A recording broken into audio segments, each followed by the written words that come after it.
Hey, St. Vincent Ecology class. I'm out here at Indiana Dunes National Park on my way to Colorado and to California for field work for the summer to study bumblebees, and thought I'd take this opportunity to make a video for class about the park because behind me is a perfect example of succession in a coastal community. Succession is the progression of an environment from being completely uninhabited to a climax community like the forest that you see behind me. And you can actually see the progress of succession right behind me, perfectly illustrated. And the Indiana Dunes is a historically very important area for ecological studies because historically there have been a lot of studies of ecological succession in coastal communities here in this park, which only became a national park in 2019. So let's take a closer look at some of the plants here and learn a little bit about the types of plants and when they colonize certain environments and at which stages. Here at the base of this dune, you see a lot of grasses. Grasses in coastal communities tend to be what are called pioneer species. For a variety of reasons. Their seeds are wind dispersed, their pollen is wind dispersed, which makes it very easy for them to go long distances, and they can colonize very loose soil, which is what they're doing here. And so grasses are considered early pioneer species in these coastal habitats.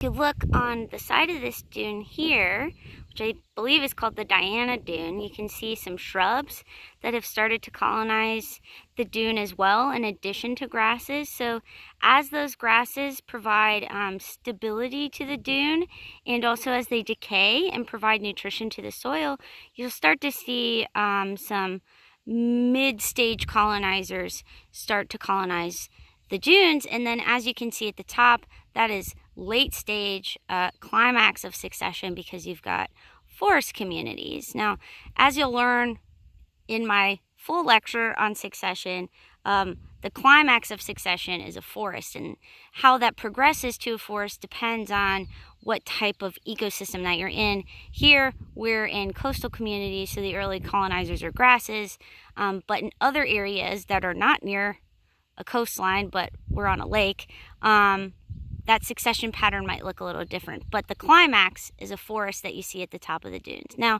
what happens pretty regularly here in Indiana Dunes National Park is that winds and soil erosion occur very frequently, and so it's very common for these climax communities to get wiped out and then start the process of succession all over again.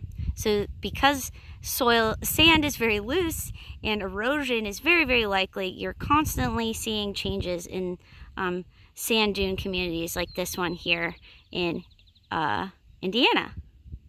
Here's an area closer to the lake where you can see the progression of succession as well.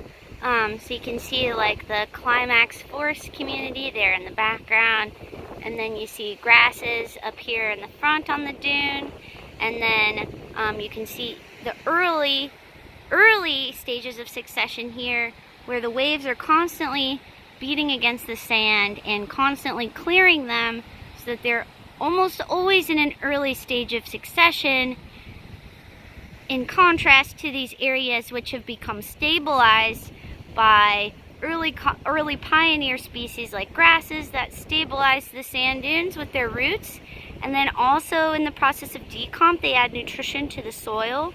And so that's what makes these climax communities possible, is the colonization and then the death and decay of these early pioneer species like these grasses you see. Here on the beach perfectly illustrates why it's so difficult for ecosystems to progress out of those early stages of succession near the ocean, and that is because the waves and erosion are constantly pulling out the roots of these early pioneer grasses and then stopping the progress of succession.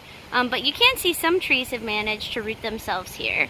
And so these areas that are near the beach are always in early stages of succession. One other thing I wanted to point out is that this is a really popular recreation area here at Indiana Dunes. And then even in the distance, maybe you can see it. It kind of looks like a ghost. Let's see if I can zoom in. Maybe you can't see it. That's Chicago, looking like a ghost off in the distance here at Indiana Dunes National Park.